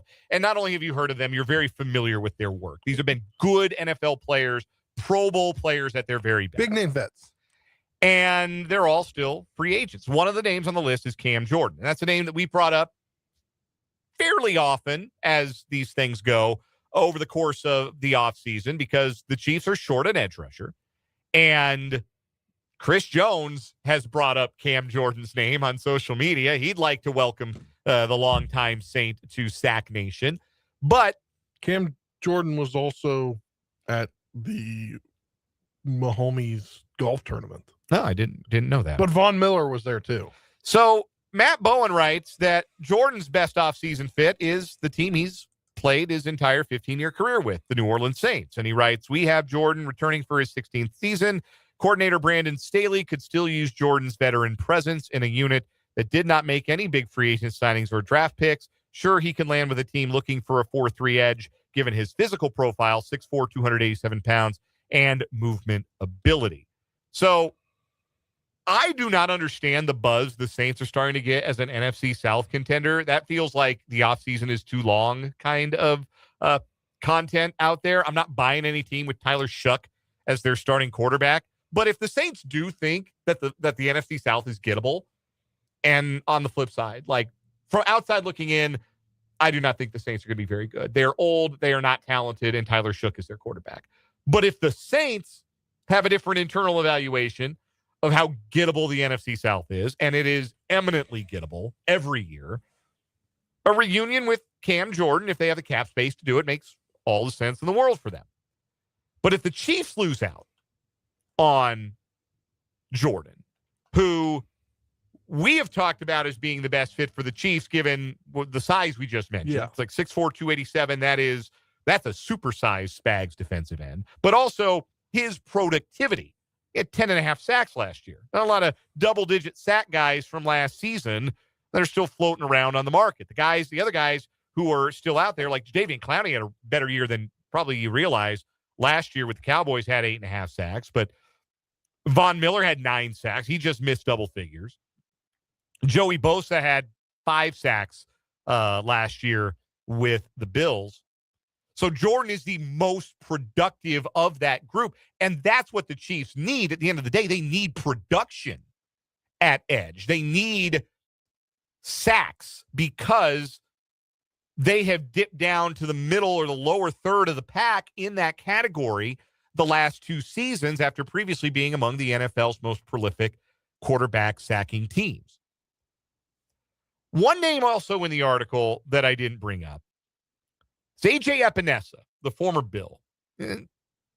Bowen suggests as his best fit the Green Bay Packers because they're short at edge as well. This is what Bowen writes. This is his scouting report on Epinesa. He's a long, powerful mover who can set the edge with his 6'6", 260-pound frame. He can also create disruptive plays under new coordinator Jonathan Gannon. Again, Packers is the fit here. As he recorded 24.5 sacks and 4 interceptions in 6 seasons with the Bills. Epenesa's not going to be a guy that's going to claim like a 1-year high dollar with incentives kind of contract. Like Miller, Clowney, Bosa, even Jordan have the resumes, borderline Hall of Fame resumes for some of those guys. Absolutely Hall of, like Von Miller is not even, you don't even think about it. He's going to Hall of Fame. Like borderline Hall of Fame resumes for some of these guys.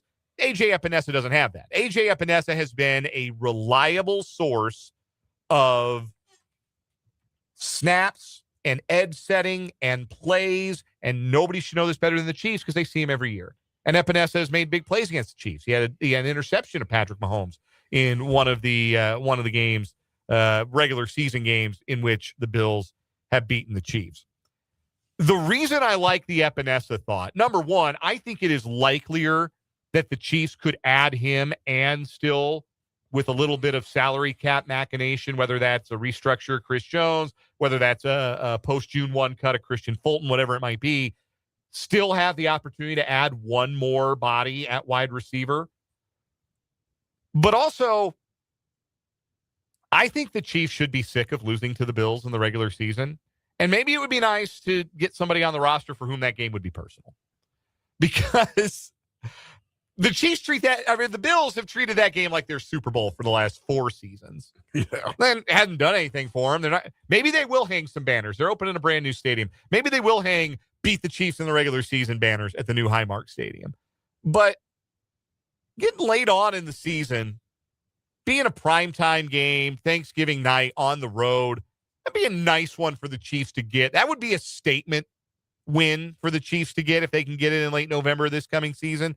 Maybe get somebody on the roster for whom that game is more than just, it's those guys. We lose to them every year. Who cares? They don't beat us when it really matters. Like, I genuinely think that's the Chiefs' attitude toward that game is, we don't really mind if we lose this one because we know we're going to get them when the rubber meets the road. We know we'll get them when the stakes are higher. That's just what we do. It'd be nice to get the regular season meeting this year, though. I think the Chiefs might take it a bit more seriously this year, given what they just went through last year. Having a guy like Epinesa, might help matters. I'm just saying it might help matters. I don't think, to answer the question posed by the topic itself, I do not think it is Cam Jordan or bust. I do think there are other options out there that can help the Chiefs continue to construct a wave of pass rushers who can help contribute production in 2026. Yeah. We'll take a time out here at 580 Sports Talk. When we come back, we'll wrap up this 4 o'clock hour.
4:55 on 580 Sports Talk.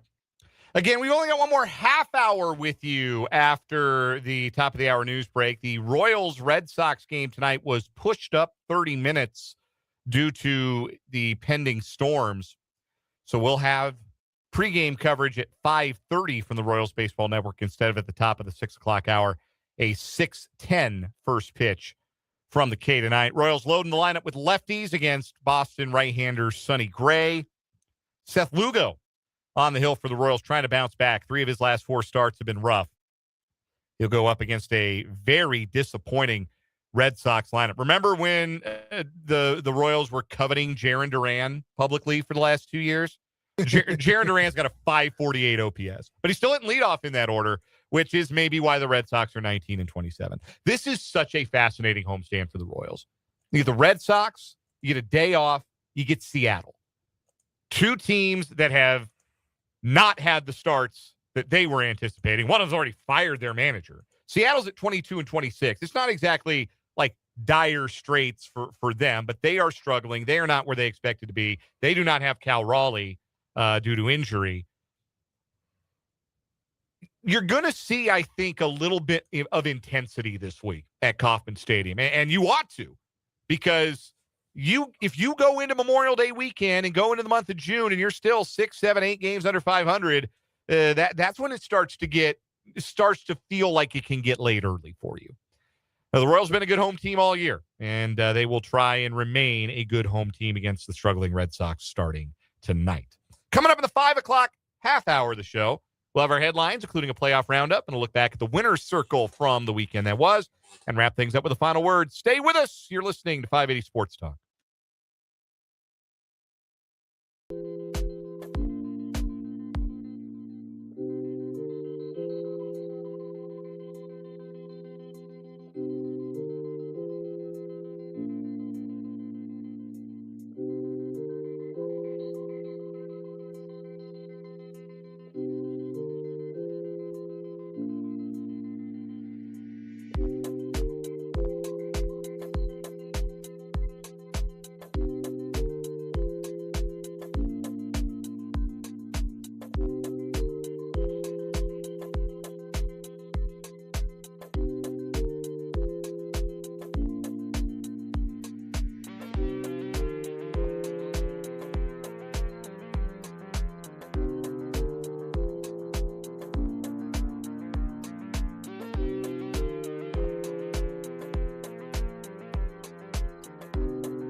Well, let's get it. Final half hour of this Monday edition of 580 Sports Talk.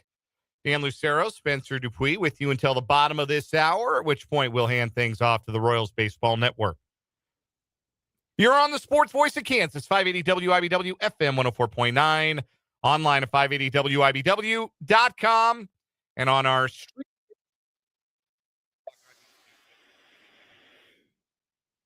Facebook. Again, at 5:30, it's pregame coverage of the series opener at Kauffman Stadium between the Royals and the Red Sox.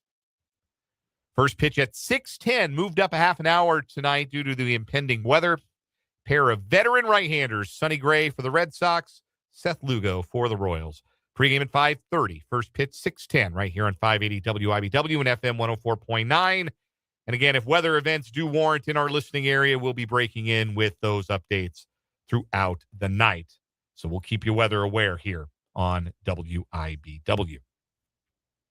Text line is open for this final half hour. 785-272-9429 is that number. You can also interact with us in the live chat on our YouTube channel. Again, the name of that channel is 580 Sports Talk.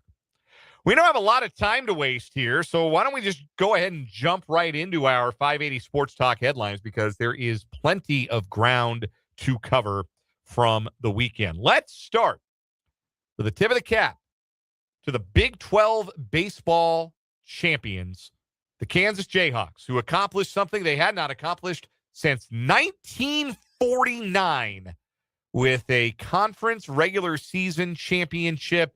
They needed to match West Virginia over the weekend, and that's exactly what they did.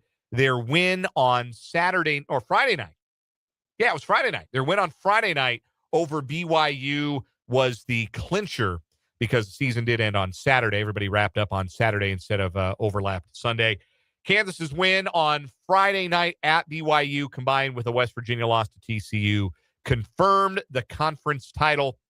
And KU, after finishing second last year on percentage points, because West Virginia had 2 games canceled due to weather.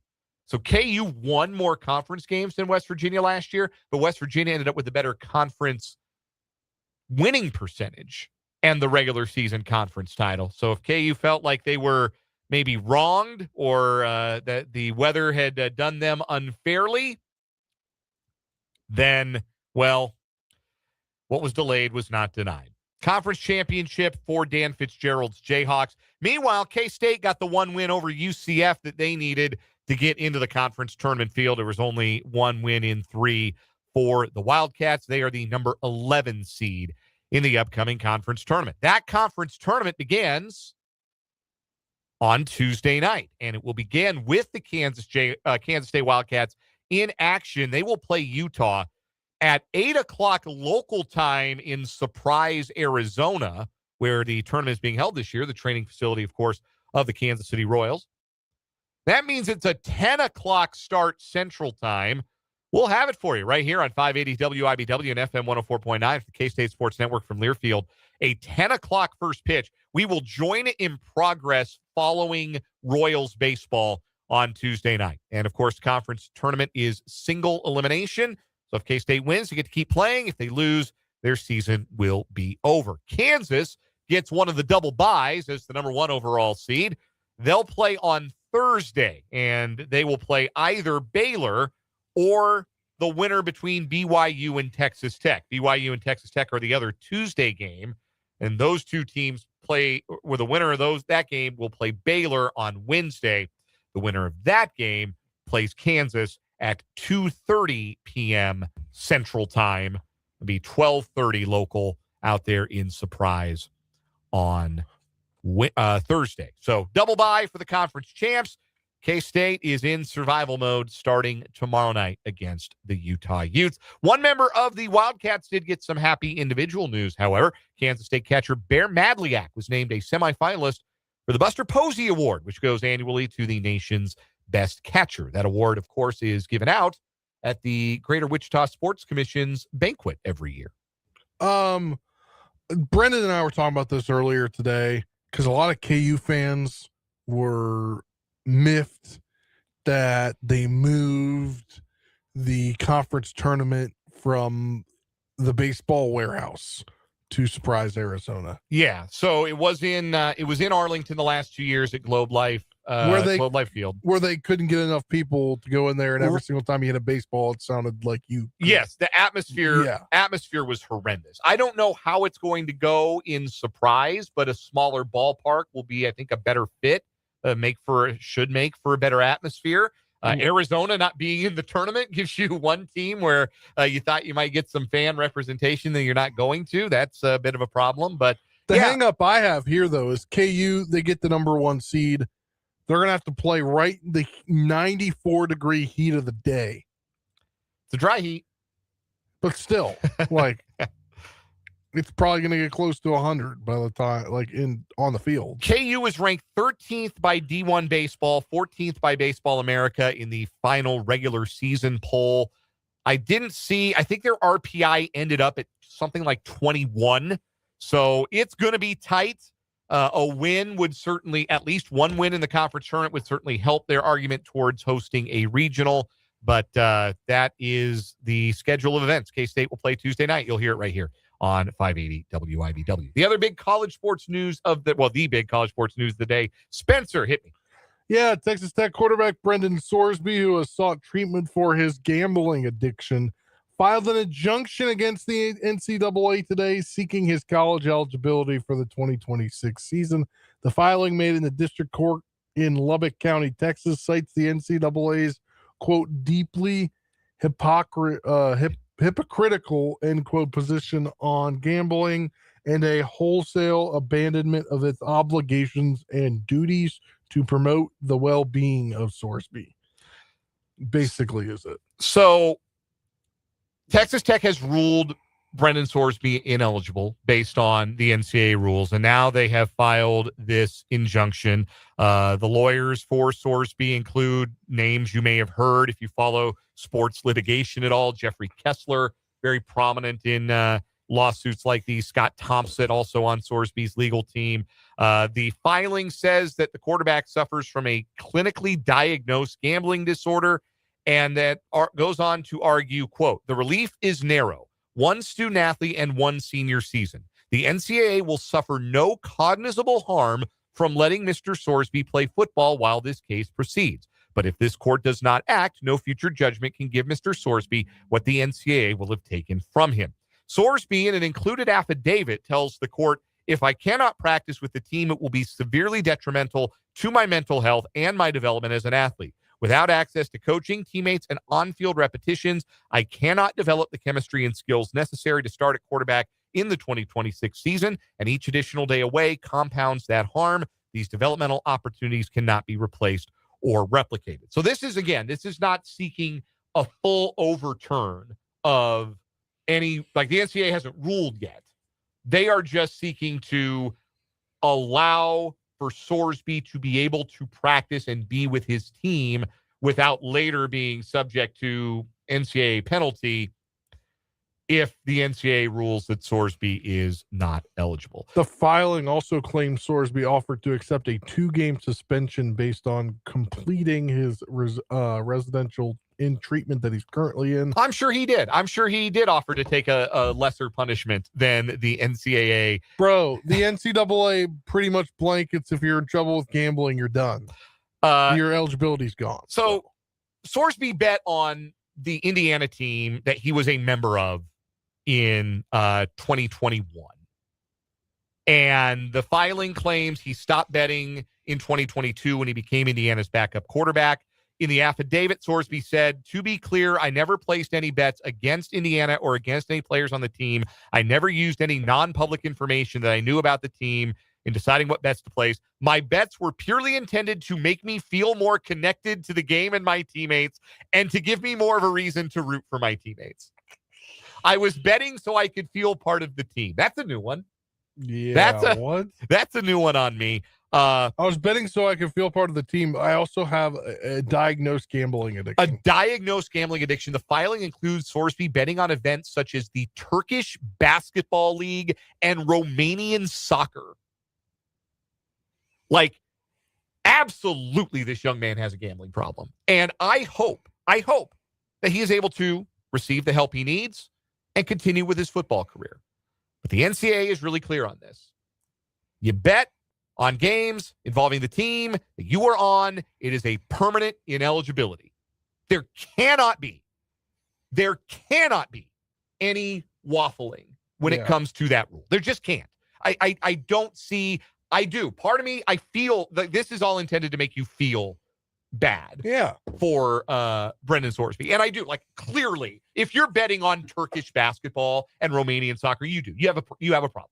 You have a problem, and you need to seek the counseling, seek the treatment to deal with that problem. Which and I hope they're showing that he is, and that's right now. Yes, and that is to his credit, and that's way more important than football. That's way bigger than the game. But the NCAA rule on this, like, cannot waver here. And I would be very, very surprised if there is any outcome that is not a permanent ineligibility ban for Brendan Sorsby, despite this injunction. All right, next headline for me. NFL owners have reportedly voted to name Nashville a Super Bowl host.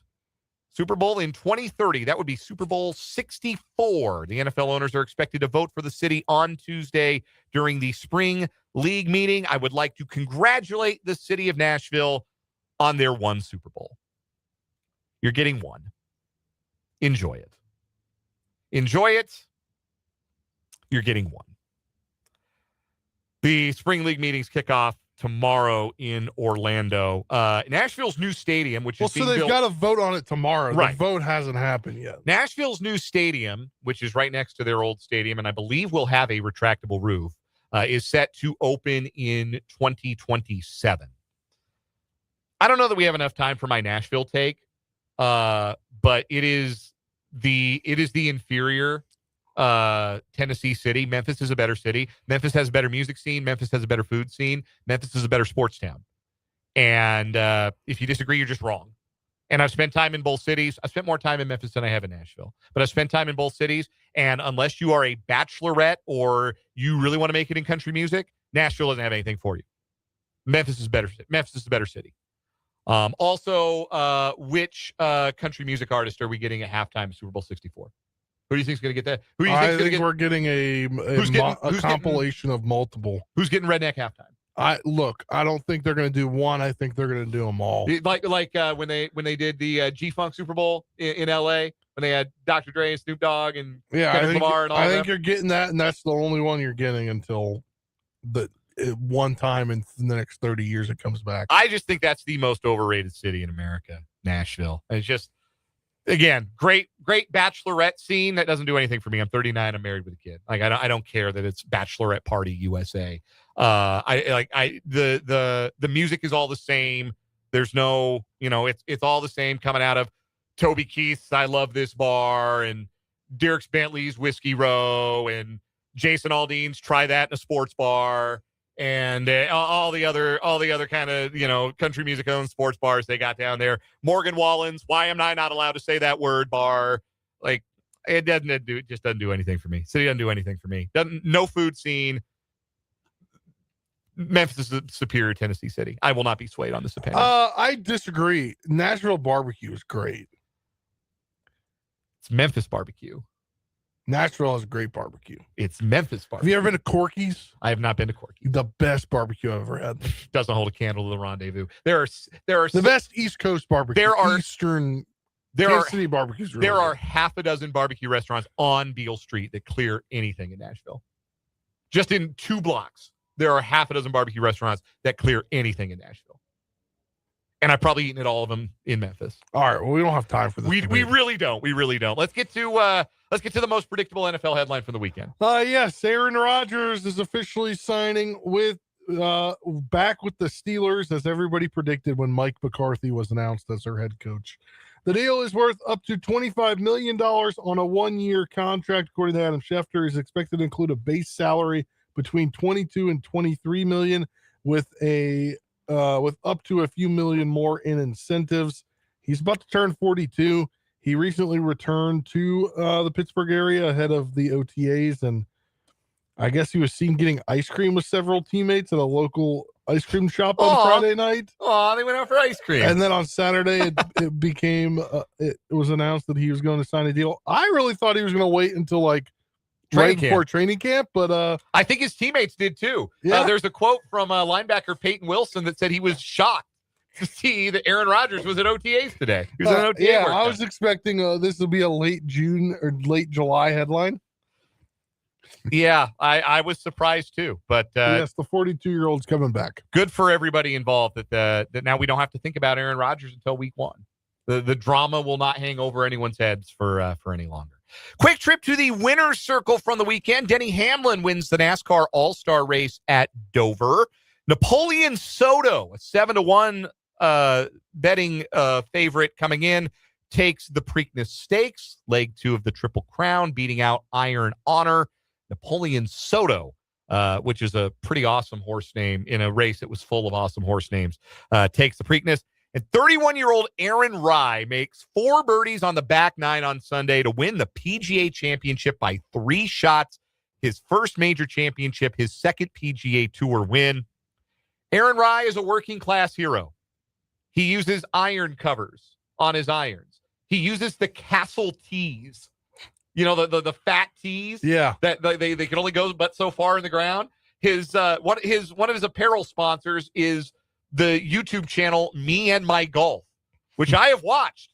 I've watched those videos. Try and learn how to chip and putt and stuff. Like, that's one of his sponsors. He wears 2 golf gloves. Yeah. That was the thing he was known for, is the 2 golf gloves. He grew up playing golf in England. It gets cold up there. He played golf in the cold. He liked having his hands covered.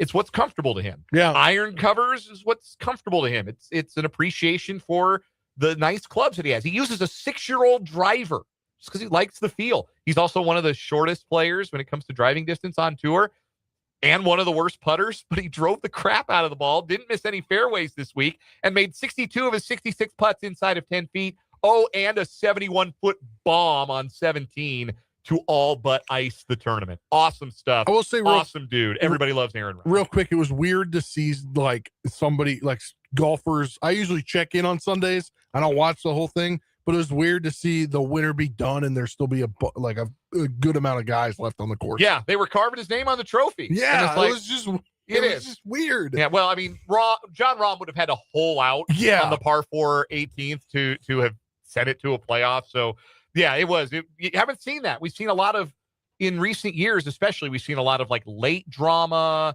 down to the last hole, or playoffs. Most notably, we have seen a lot of big names win majors. Aaron Rye is not that. His only win came at the Wyndham Championship in 2024. The only reason people know that tournament is because it's right before the FedEx Cup. It's like your last chance to get into the FedEx Cup playoffs.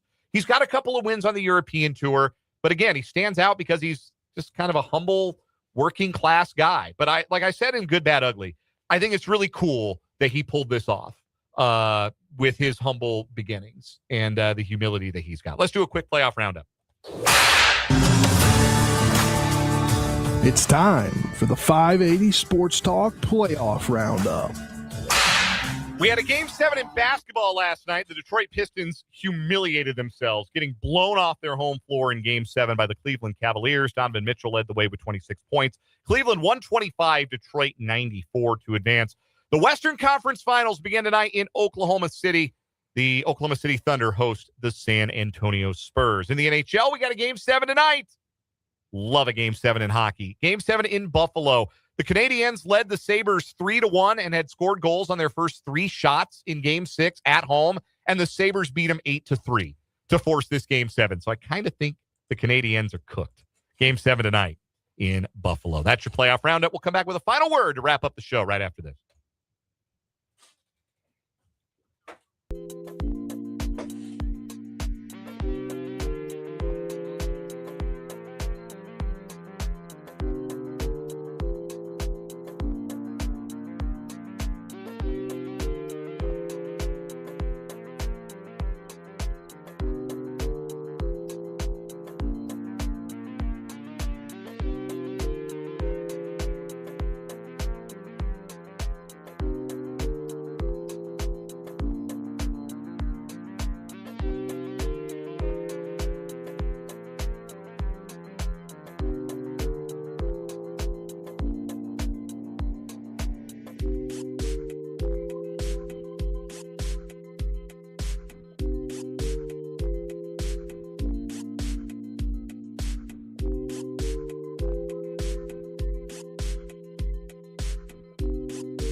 Let's get a quick final word in before Royals baseball. Spencer Dupuis, what you got? Yeah, not necessarily Royals related. This will be my one for the week where I don't go anything KC related.